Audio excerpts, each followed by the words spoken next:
Let me be, let me breathe. Stop holding on so selfishly.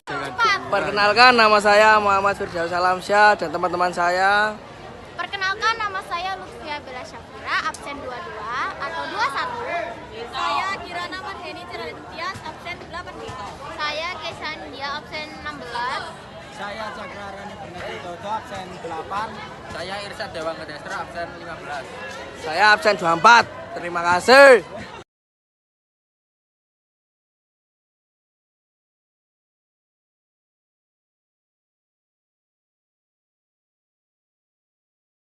Pengertian ketenaga kerjaan. Ketenaga kerjaan adalah segala hal yang berhubungan dengan tenaga kerja, baik sebelum, selama, maupun sesudah masa kerja. Orang yang sudah atau sedang bekerja disebut dengan tenaga kerja. Klasifikasi tenaga kerja. 1. Tenaga kerja atau labor force. Usia kerja dari 15 sampai 64 tahun. Dibagi menjadi angkatan kerja, yaitu orang yang bekerja atau sedang mencari pekerjaan. Bukan angkatan kerja, seperti pelajar, mahasiswa, ibu rumah tangga, dan pensiunan. 2. Bukan tenaga kerja, yaitu usia di bawah 15 tahun atau di atas 64 tahun, karena mereka belum bekerja atau tidak mampu bekerja. Jenis tenaga kerja. Menurut sifatnya, tenaga kerja dibagi menjadi dua, yaitu tenaga kerja jasmani dan rohani. Tenaga kerja jasmani yaitu tenaga kerja yang menggunakan tenaga fisik, yaitu contohnya buruh, petani, dan tukang. Sedangkan tenaga kerja rohani itu menggunakan kemampuan pikiran dan intelektual, contohnya guru, dokter, dan arsitek. Menurut kualitasnya, tenaga kerja dibagi menjadi tiga, yaitu tenaga kerja terdidik, yaitu memiliki pendidikan formal, tenaga kerja terlatih, memiliki keterampilan, tenaga kerja tidak terdidik dan tidak terlatih, yaitu pekerja kasar. Masalah ketenaga kerjaan. Beberapa permasalahan umum. 1. Pengangguran. Penyebabnya adalah pertumbuhan penduduk tinggi, ketidakseimbangan antara jumlah tenaga kerja dan lapangan kerja, rendahnya keterampilan. Jenis pengangguran 1. Terbuka, tidak memiliki pekerjaan sama sekali.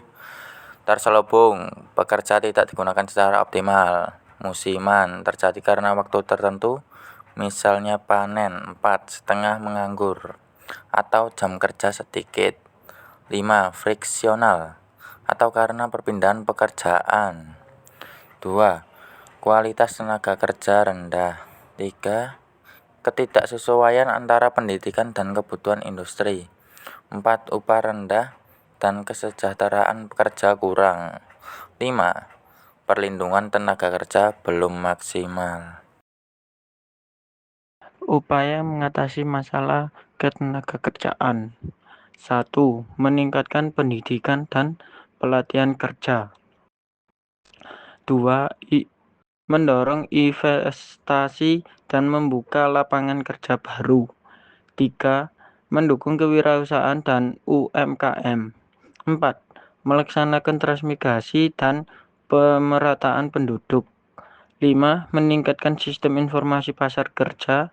6. Menerapkan teknologi yang sesuai agar tidak menyingkirkan pekerja. Hak pekerja. 1. Mendapatkan upah layak. 2. Perlindungan sosial dan keselamatan kerja. 3. Cuti dan jam kerja yang manusiawi. 4. Menyampaikan aspirasi melalui serikat pekerja. Kewajiban pekerja. 1. Melaksanakan pekerjaan dengan baik. 2. Mematuhi peraturan perusahaan. 3. Menjaga rahasia dan nama baik tempat kerja. Nilai-nilai ketenaga kerjaan. 1. Integritas, kejujuran, keselarasan antara perkataan dan perbuatan, serta berpegang teguh pada kebenaran dan standar moral. 2. Profesionalisme, bekerja secara disiplin, kompeten, tepat waktu, dan berdedikasi tinggi untuk menghasilkan kinerja terbaik. 3. Tanggung jawab, menyelesaikan kewajiban secara tuntas dan tidak mengabaikan tugas yang diberikan. 4. Kerjasama. Mampu bekerja sama dan saling mendukung dengan rekan kerja untuk mencapai tujuan tim. 5. Inovasi. Berupaya menyempurnakan yang sudah ada dan menciptakan hal-hal baru yang lebih baik. 6. Keteladanan. Menjadi contoh yang baik bagi orang lain. Etika ketenagakerjaan. 1. Tepat waktu. Menghargai jadwal dan datang tepat waktu.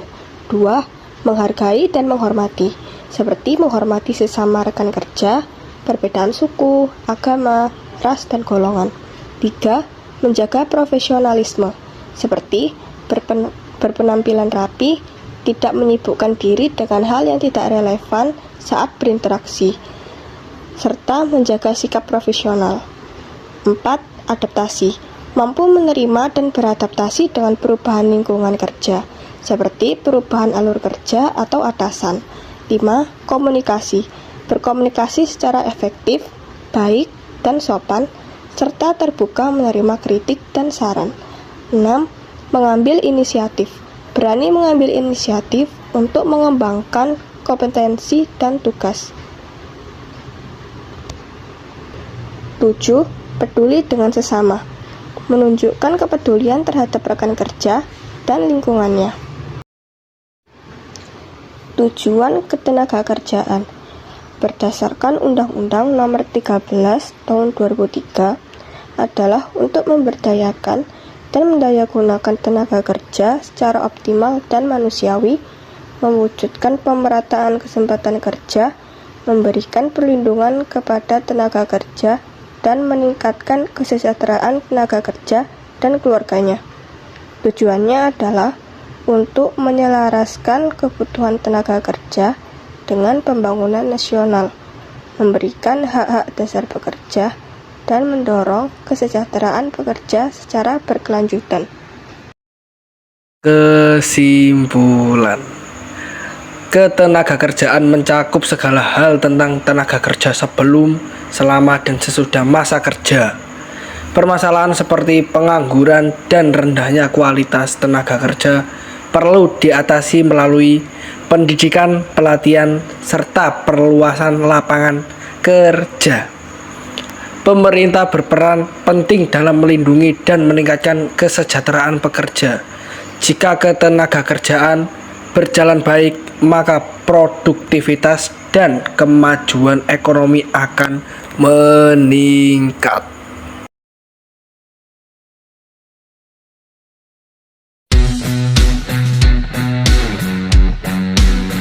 Penyaluran bantuan subsidi upah BSU 2025 masih terus menjadi perbincangan hangat di media sosial. Masyarakat terus bertanya-tanya mengenai waktu pencairan BSU BPJS Ketenagakerjaan 2025. Mengingat Juni 2025 sudah hampir berakhir. Berdasar Peraturan Menteri Ketenagakerjaan Permenaker Nomor 5 Tahun 2025, BSU rencananya akan disalurkan untuk 2 bulan sekaligus. Adapun besaran bantuan per bulannya adalah Rp300.000. Oleh karena itu, total masyarakat dapat mencairkan Rp600.000. Bantuan pemerintah berupa subsidi gaji upah diberikan dalam bentuk uang sebesar Rp300.000 per bulan untuk 2 bulan yang dibayarkan sekaligus. Bunyi ayat 1 Pasal 6 Permenaker tersebut.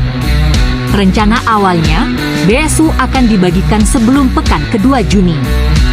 Namun, sampai sekarang, tanda tanya mengenai tanggal penyalurannya masih belum terjawab. Lantas, penyaluran BSU BPJS Ketenagakerjaan itu paling akhir kapan? Dilansir Detik Finance, pada awal Juni lalu, Menteri Ketenagakerjaan menyampaikan bahwa BSU sebisa mungkin akan disalurkan sebelum pekan kedua Juni. Namun, ia tidak memberi rincian tanggalnya. Ya, sebelum minggu kedua kita berharap itu, BSU sudah disalurkan, sebelum minggu kedua insya Allah, jelasnya di kantor Kemnaker, Jakarta, Kamis 5 Juni 2025.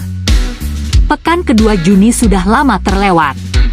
Bahkan, saat ini, Tanggalan sudah beranjak meninggalkan pekan ketiga menuju minggu ke-4 Juni 2025. Namun, hilal penyaluran BSU masih belum tampak sehingga mengundang pertanyaan.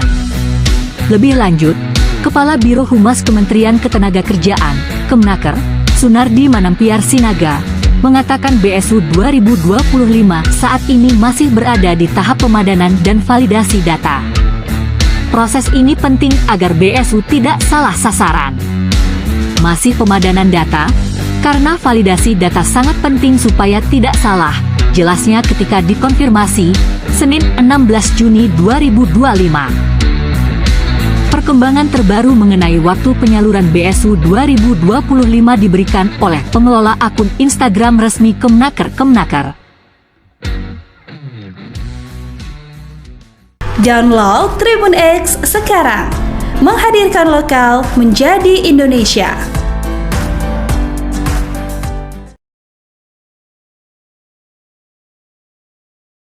Nah, karena materinya sudah selesai, gimana kalau kita JJ bareng nih?